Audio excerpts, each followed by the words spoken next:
Welcome to Storytime with Lola. Today we're going to read a book. It's by P.D. Eastman. It's called The Best Nest. It's illustrated by P.D. Eastman as well. Mr. Bird was happy. He was so happy he had to sing. This was Mr. Bird's song. I love my house, I love my nest, in all the world my nest is best. Then Mrs. Bird came out of the house. It's not the best nest, she said. I'm tired of this old place, said Mrs. Bird. I hate it. Let's look for a new place right now. So they left the old place to look for a new one. This place looks nice, said Mr. Bird. Let's move in here. But somebody else had already moved in, so they looked at another house. This one looks nice, says Mr. Bird, and there's nobody in it. You're wrong, said Mrs. Bird. This house belongs to a foot. So they went on looking. I like this one, said Mr. Bird. It has pretty red flag on the roof. I've always wanted a house with a flag, said Mrs. Bird. Maybe this place will be all right. But it was not all right. I guess I made a mistake, said Mr. Bird. You make too many mistakes, said Mrs. Bird. I'm going to pick the next house. And here it is, right here. They flew in, they looked around. Isn't it too big? Asked Mr. Bird. I like this big place, said Mrs. Bird. This is the place to build our new nest. They went right to work. They needed many things to build their nest. First, they got some hay. They got some soda straws and broom straws. They got some sweater strings. They got some stocking string and mattress stuffing. They got some horsehair. They got some man hair. Soon they had all the hay, all the straw, all the string, all the stuffing, all the horsehair, and all the man hair they could carry. They took it all back to build their nest. Mr. and Mrs. Bird worked very hard. It took them the rest of the morning to finish their nest.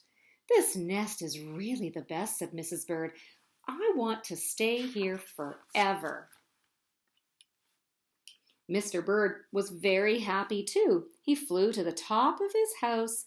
He sang his song again. I love our house. I love our nest. In all the world, our nest is best. He was so busy singing, he didn't even see Mr. Parker coming. Every day at 12 o'clock, Mr. Parker came to the church. Mr. Parker came to pull a rope. The rope went up to the bird's new nest. The rope rang the big bell right under Mrs. Bird's nest. Mrs. Bird got out of there as fast as she could fly. When Mr. Bird came in, all he could see was a mess of hay and string and stuffing and horsehair and man hair and straws. Where was Mrs. Bird? I will look for her until I find her, said Mr. Bird. He looked high, he looked low, he looked everywhere for Mrs. Bird. He looked down into a chimney, but Mrs. Bird wasn't there. He looked down into a water barrel, but Mrs. Bird wasn't there. Then he saw a big, fat cat. There was a big, fat smile on the fat cat's face. There were some pretty brown feathers near the fat cat's mouth. Mr. Bird began to cry. Oh dear, he cried. This big, fat cat here has eaten Mrs. Bird. Mr. Bird flew off. I'll never see Mrs. Bird again, he cried. It was getting dark. It began to rain. It rained harder and harder. Mr. Bird could not see where he was going. Crash! Mr. Bird bumped into something. It was his old house, that old house that Mrs. Bird hated.